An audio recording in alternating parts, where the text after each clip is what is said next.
Bonjour mes camemberts, merci d'être au rendez-vous. Aujourd'hui, je vais vous parler du coup de foudre. Donc dans cette vidéo, vous allez voir ce qu'est un coup de foudre et ce que n'est pas un coup de foudre. Et toutes ces informations me proviennent du livre Les 5 langages de l'amour de Gary Chapman. À bientôt! Le coup de foudre, qu'est-ce que c'est? Alors je vais vous donner une définition qui va peut-être en surprendre certains ou certaines. Tout simplement, le coup de foudre, c'est une obsession amoureuse. Je sais qu'on vous l'a vendu avec les films hollywoodiens comme quelque chose de super fantastique. Mais en fait, non, c'est quelque chose qui te pourrit et qui te ronge de l'intérieur. Pourquoi? Parce que quand tu es victime du coup de foudre, de cette obsession amoureuse, bah, tout simplement, jour et nuit, tu penses à telle ou telle personne. Tu es prêt à te donner corps et âme pour cette personne en t'oubliant totalement, mais dans la plus grande des largesses et des souplesses que tu peux le faire, que tu puisses faire. Donc, quand tu es victime de ce coup de foudre, comment faire et comment gérer ce coup de foudre? Alors, j'aimerais te dire qu'il faut d'abord retourner sur Terre. Oui, parce que là, tu as la tête dans les nuages, tu es en orbite dans une planète qui n'existe pas, parce que très vite, tu vas te rendre compte que le coup de foudre est éphémère. En effet, plusieurs experts ont statué que le coup de foudre avait une durée de vie de 2 ans.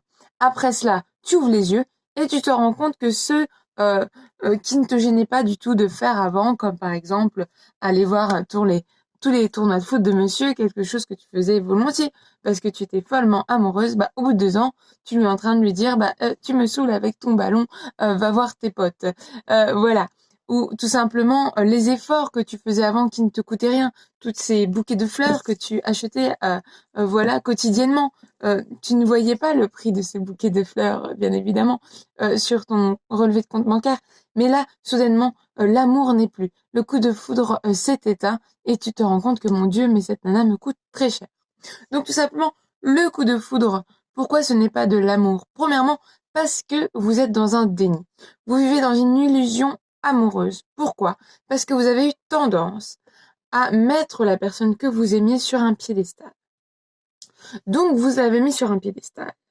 Donc vous êtes dans l'illusion amoureuse parce que vous ne voulez pas voir ses défauts. Tout simplement, vous oubliez que cette personne est un être humain, et comme vous, et qu'elle a ses défauts. Et le fait d'avoir tellement vu que le bien dans cette personne, eh ben, vous allez avoir le retour assez, comment dire, la note va être salée un petit peu après parce que vous allez être dans le déni. Alors, on a beau vous dire que, fais attention, cette personne ceci, cette personne cela, ça fait déjà parfois 2 fois qu'elle est mariée, tu sais, dans son précédent ménage, ça n'a pas fonctionné. Regarde comment ça s'est passé avec sa dernière petite amie. Et en fait, toutes ces choses-là, eh ben, vous passent complètement au travers. Parce que vous êtes dans le coup de foudre. Vous êtes prêt à faire n'importe quoi. Et moi, je sais ce que je dis parce que avec un garçon, j'ai eu un coup de cœur, un coup de foudre, je crois même, pour un garçon que j'avais jamais rencontré. Et j'ai voulu partir au Japon. Tout en m'oubliant complètement parce qu'en fait, quand on vit le coup de foudre, sa situation, la situation de l'autre n'importe plus. Vous êtes plus vraiment soucieux de votre propre évolution ou de l'évolution de l'autre. Ce que vous voulez, c'est vivre tout simplement l'amour. Et ce, à n'importe quel prix. Et moi, j'étais prête à me brader, c'est-à-dire à ne pas continuer mes études universitaires. C'est vrai que j'avais repris, bon bah voilà, un travail, donc c'est vrai que vu que voilà, ça faisait plusieurs temps que que j'avais repris une activité professionnelle, je me suis dit, je vais pas reprendre une licence, ça n'a pas de sens. Voilà, je gagne ma vie, à quoi bon? Enfin voilà. Et finalement, c'était quand même un désir que j'avais, mais que j'avais complètement oblitéré quelque part. Voilà, complètement oublié. Je m'étais complètement oubliée parce que je me disais de cette manière, à l'instant T, ce qui est le plus important pour moi, c'est de vivre cet amour, qui n'était pas forcément ultra réciproque. Donc c'est la raison pour laquelle je suis restée en France. Donc du coup, le coup de cœur, le coup de foot, ça peut vous amener à faire des choses vraiment que en temps normal, vous seriez dit, bah finalement, je le ferai pas. Non, je vais pas quitter quand même comment dire, ce poste pour ça. Je vais pas, voilà. En fait, vous n'êtes pas à même de prendre des bonnes décisions quand vous êtes sous l'effet du coup de foudre. C'est comme une drogue, les coups de foudre. Parce qu'on n'est plus soi-même, en fait. On est dans un état, on est ailleurs. Donc, c'est pas bien. C'est très important d'identifier qu'on est victime d'un coup de foudre. Pourquoi? Parce qu'on peut vite paniquer. Je sais que moi, ça m'est arrivé comme ça. Il y avait un garçon qui me plaisait trop. il m'a contacté et j'ai complètement paniqué. Mais du style, le gars, je le voyais comme ça, comme le Messie, alors qu'en fait, pas du tout. J'aurais jamais dû réagir comme j'ai réagi parce que j'étais en panique. Je me disais, mais ce gars, je le vaux pas, je me sens nulle, j'étais pas encore remise d'une rupture, donc ma confiance en moi, elle était au plus bas. Et donc, du coup, j'étais en mode super panique. Et bah, du coup, j'ai tout loupé. Et malheureusement, le coup de foudre, parfois, ça nous amène à avoir des réactions excessives. Quand il est réciproque, c'est tant mieux parce que les deux, on est très enjoués. On pense que cet amour va durer pour toute la vie. C'est aussi un des mensonges, voilà, un peu médiatiques, j'ai envie de dire, du coup de foudre. C'est que quand vous vivez le coup de foudre, il y a rien qui vous dit, oh, mais cette personne peut me faire souffrir. Parce qu'en fait, vous l'idéalisez tellement que vous pensez pas une seule seconde qu'elle puisse vous faire du mal. Alors qu'en fait, dans sa tête, vous savez pas, peut-être qu'elle allait complètement paniquer à l'idée d'ouvrir son cœur, de vivre une histoire forte, que sais-je. Et donc, du coup, bah, il y a tout qui s'entremêle, il y a les frustrations parfois qui peuvent revenir, voilà, à la surface et faire fuir votre prétendant, tout ça parce que vous n'êtes pas dans un amour qui est rationnel.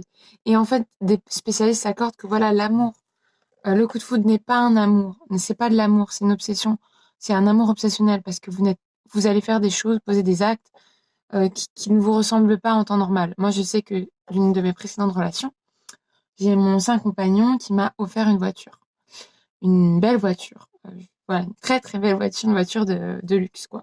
Et moi, je l'ai refusé parce que on n'était pas fiancés, on n'était même pas mariés. C'est vrai c'est quelque chose qu'on envisageait, on avait visité des salles, etc.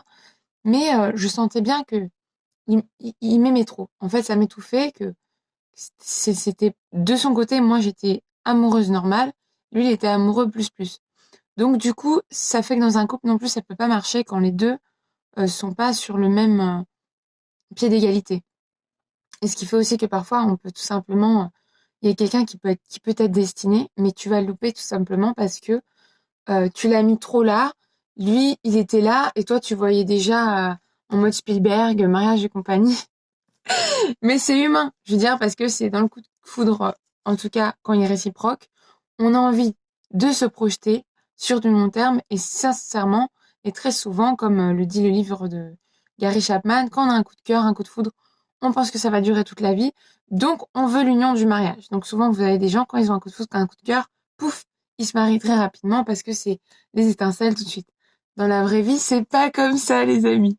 Donc je sais que c'est triste parce que parfois, on rêve d'une robe de princesse, genre qu'on l'a déjà achetée même.